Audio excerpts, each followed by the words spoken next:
আসসালামু আলাইকুম ভিউয়ার্স, আমি এখানে একটা শুর রেক বানাবো। আসুন দেখি শুর রেকটা কীভাবে তৈরি করি। আমি প্রথমে এখানে এমডিএফ লাগিয়েছি। এখন এমডিএফগুলা বাইরে কাটিং করে এখানে এনে ফিটিং করব।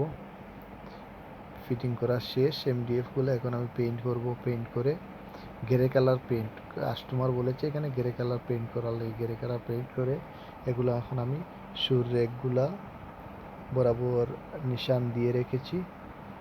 আমি এগুলা ফিটিং করব। ফিটিং করা এগুলা শেষ হয়ে গেলে আমি শেলফগুলা এই রেকগুলা বসিয়ে দেব। শু স্ট্যান্ডগুলা আমি এখন বসিয়ে দেব। এই দেখেন কেমন করে আমি শু রেকগুলা সাজিয়েছি। যদি আমার এইগুলা দেখে আপনাদের ভালো লেগে থাকে তাহলে প্লিজ আমার পেজটাকে লাইক করবেন, কমেন্ট করবেন, সাবস্ক্রাইব করে দিবেন।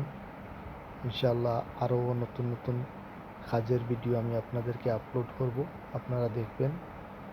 আর যদি কারো এরকম ডিজাইন করতে চান তাহলে অবশ্যই আমার সাথে যোগাযোগ করবেন।